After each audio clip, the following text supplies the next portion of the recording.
Welcome back, dreadful family. Tonight's story takes us beneath a library most people have forgotten, a place where silence isn't empty, and even the books are listening. Turn off your lights. This one's called The Archive Below. Work as a junior librarian at the Blackwell Public Library, the same one that's been closed for renovations the past few years. They said the building was too old, the wiring unsafe, and the foundation needed inspection. But no one told us what they actually found. It happened 2 months ago. Construction workers were tearing down an old wall behind the main archives when they hit something hollow. A wooden door, bolted shut and sealed from the inside. No one had any record of it on the blueprints, no mention in the original designs from 1932. It was just there, hidden behind concrete for almost a century. The head librarian, Ms. Rowan, was the one who insisted on opening it. She said libraries are built on history and every secret is part of their story. That line stuck with me. When they finally pried it open, a cold, dry air escaped, like something ancient had been waiting down there. The door led to a narrow stone staircase spiraling down into the dark. There was no light, no sound, no draft, just that smell of dust and something faintly metallic. The contractors refused to go down. So Ms. Rowan and I did. We used our phone flashlights and stepped carefully. The stairs seemed to go down forever, spiraling deeper beneath the building's foundation. Finally, we reached the bottom, and what we saw didn't make sense. It wasn't a basement. It was another library, rows and rows of shelves, carved from stone, filled with books, no labels, no catalog. Every single one was bound in the same cracked brown leather, and on each spine was a single name written in faded ink. No titles, no dates, just names. At first we thought it was some kind of memorial. But when Ms. Rowan ran her fingers along one of the spines, she stopped. The name was hers. I remember the silence that followed. Heavy, suffocating silence. She pulled the book out slowly and opened it. Every page was filled with neat handwriting, her handwriting, describing her entire life, from childhood up until that very morning. The last line read, "She never made it back upstairs. She dropped the book." Her face turned pale. I remember stammering, trying to say it had to be a prank. Maybe someone forged it. But before I could finish, every light flickered, even our phones, and then she was gone. 1 second, she was beside me. The next, nothing. No sound. No scream. Just her flashlight lying on the floor, still on. I ran up the stairs so fast, I nearly tripped. When I reached the top, the workers were gone too. The door was closed, sealed shut from the other side. It took hours before anyone found me banging on the wall. When they reopened it, the stairs were gone. Nothing but solid concrete behind that doorframe. They told me I must have imagined it, that the stress from working overtime caused me to hallucinate. But I know what I saw. A week later, I went back at night with my own tools. The renovation site was empty. The door was still there, hidden behind a tarp. I broke the seal again, and this time the air felt colder. I went down with a flashlight. The steps were still there, the same spiral staircase leading deep below. When I reached the bottom, the shelves looked different. Some of the books were gone. Others had new names on them. One of them was mine. I pulled it out, hands shaking. The first page had my name in perfect script. The second page described what I'd done that night, breaking into the library, descending into the archive, and the next line began to write itself. The pen marks appeared as if an invisible hand was moving across the paper. He hears footsteps behind him. I turned slowly. The light from my flashlight flickered across the aisle. Something stood there, tall, thin, wrapped in what looked like old librarian robes, head tilted slightly. Its face was pale, eyes black like ink spilled on paper. It was holding a book, and it was smiling. I took a step back. It took one forward.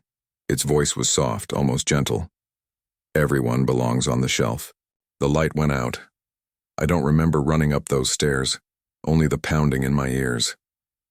When I reached the top again, the door slammed shut behind me. But this time, I was holding something. The book with my name on it. I threw it into the fire pit behind the building and watched it burn. The pages curled and blackened, and I swear I heard a scream, muffled, distant, like it came from underground. The next day, the library was completely sealed off. No workers, no lights. No one ever mentioned Ms. Rowan again.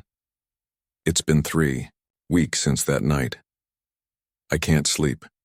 I keep hearing the sound of pages turning when my house is quiet. Yesterday, I found something slipped under my door. A single page burned along the edges. At the top was my name, and below it, written in the same neat handwriting, Chapter 2 begins tonight. If you ever visit a library under renovation, and you see a door that isn't listed on the Babis, don't open it. Some stories aren't meant to be read. This was the archive below. Sleep well if you can. Turn up your volume. Because this story is called The Whispering Isle. I work at a small-town library about 30 minutes outside the city. It's an old building, red brick walls, narrow aisles, and a faint smell of dust and paper that never leaves. I usually take the late shift, 6 to midnight. It's quiet, sometimes too quiet. That night, October 29th, everything was normal. A few regulars came in, an old man reading newspapers, a student finishing her paper. By 10 o'clock, everyone was gone. I liked that silence until that night, when it started whispering back. I was shelving returns when I heard it. A voice. Soft, barely audible. It came from the back of the library, the local history aisle. It almost sounded like someone whispering a prayer. I called out, "Hello, we're closing soon." No response. The whisper stopped, then started again, slower, clearer. I could swear I heard it say my name. I walked toward the sound. The overhead lights flickered once, buzzing faintly. Down the history aisle, one book lay on the floor. Its cover was worn brown leather. The title, The Lost Souls of Blackwell County. I'd never seen it before. It wasn't in our catalog. I bent down to pick it up and froze. The pages were turning, slowly, one after another. No air, no fan. Then the whispering grew louder, coming from the book itself, and beneath the faint words I heard my name again. I dropped it. The sound stopped instantly. When I looked down again, the book was gone. I backed away, heart pounding. The library felt colder. Every creak echoed like footsteps. I rushed to the front desk and pulled up the security feed. Camera 3 covers the history section, and that's when I saw it. Someone was standing there, holding the same book. At first I thought maybe a visitor was still inside, but then I leaned closer. The person on the screen looked exactly like me. Same clothes, same stance. He turned his head slowly toward the cameras and smiled. The lights flickered again. The monitor glitched to static. When I looked up from the screen, I caught my reflection in the glass wall beside me, and for just a second, it didn't move when I did. Before I could even breathe, the fire alarm blared, red lights flashing, ear-splitting siren bouncing off the walls. I sprinted toward the exit, thinking maybe someone pulled the alarm as a prank. But when I got outside, there was no smoke, no one around. And under the siren, I could still hear it. That same whisper, soft, steady, coming from behind the locked glass doors. When the alarm finally stopped, the silence that followed felt wrong. It wasn't peace, it was the kind of silence that listens back. The next morning, I told my supervisor what happened. He went pale when I mentioned the book. He said, "That book doesn't exist anymore." Turns out, The Lost Souls of Blackwell County was part of the library's original collection, decades ago. But 20 years back, something happened. Night librarian went missing during her shift. Her name was Evelyn. That night, the fire alarm went off too. No fire was found.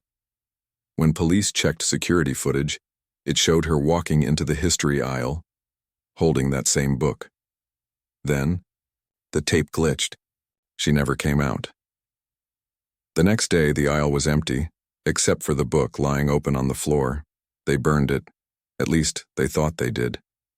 The following night, I came back to work. I didn't want to, but someone had to close up.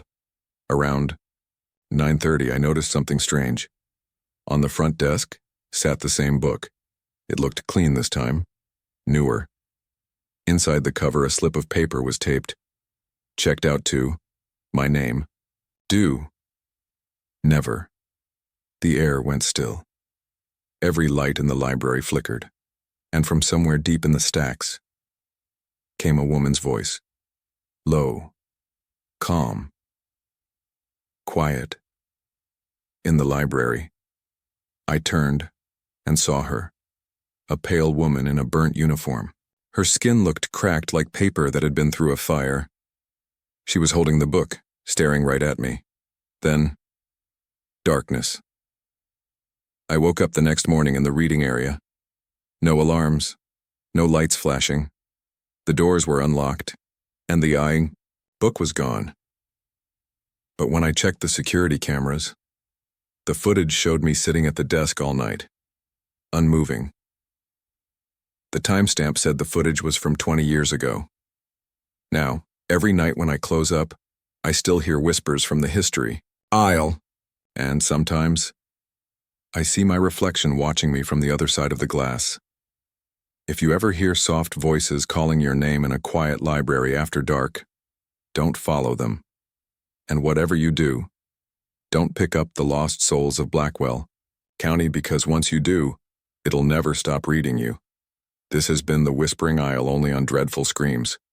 If you're still listening, thank you for surviving another night. Now, good luck getting any sleep. Turn off the lights.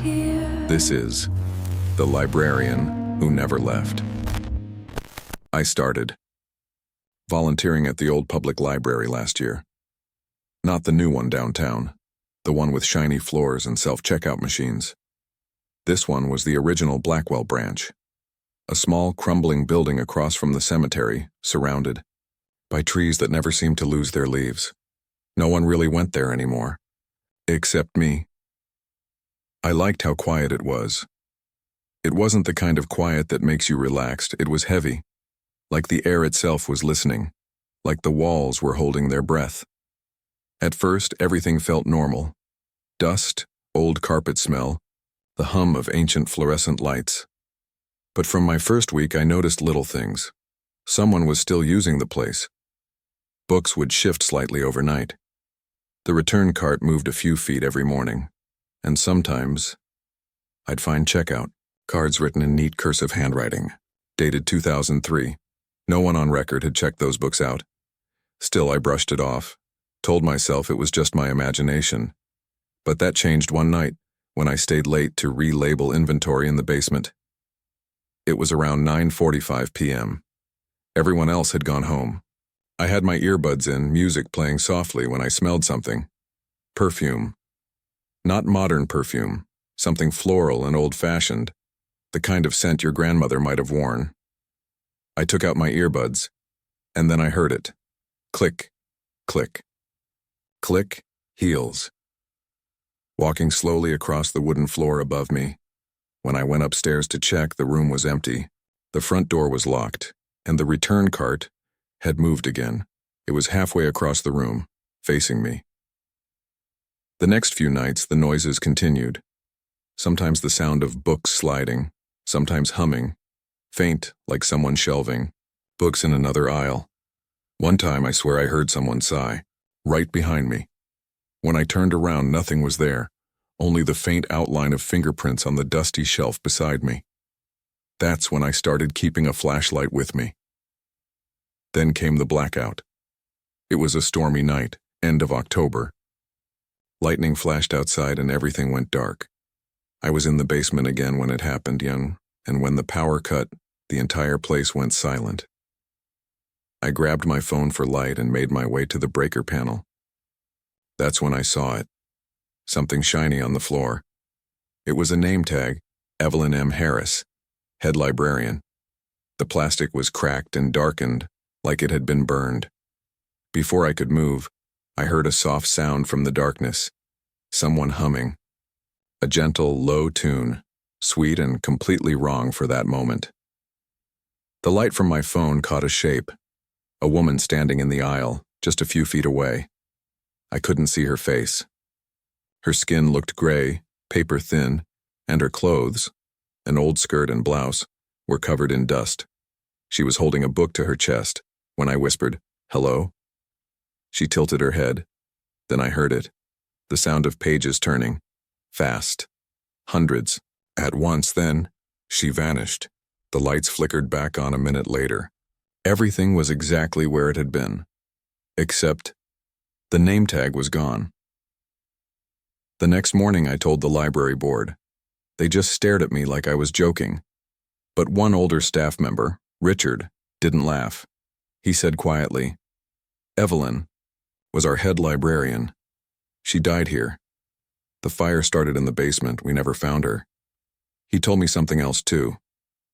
He said after the fire, people still heard humming when they closed up.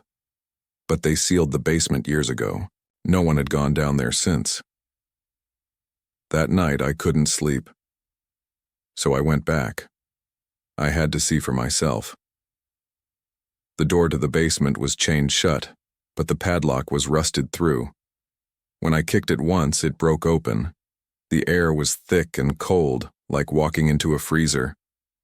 There were black marks on the walls, and near the back corner, a pile of melted metal and glass. It was an old desk lamp. Next to it, buried under ash, was that same name tag, and right beside it, a book. Perfectly preserved. The title read, "The Lost Souls of Blackwell County," the same book from the Whispering Isle. I took one step back, and that's when every light in the building turned on, all at once. The aisles glowed, dust rising in the air like smoke. And in the reflection of the glass wall ahead of me, I saw her, Evelyn, standing at the front desk, sorting books like nothing had ever happened. Except her reflection wasn't matching her movements. Her reflection was staring right at me.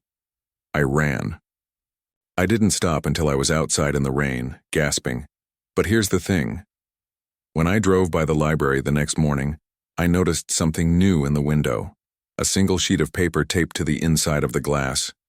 It said, in neat, cursive handwriting, "Please shelve properly, I'm still here." And beneath it was her name tag. If you ever find yourself alone in a library, and you hear someone humming after closing hours, don't turn around, because she's probably right behind you. This was the librarian who never left. Thank you for listening, dreadful family. Sleep well, if you can.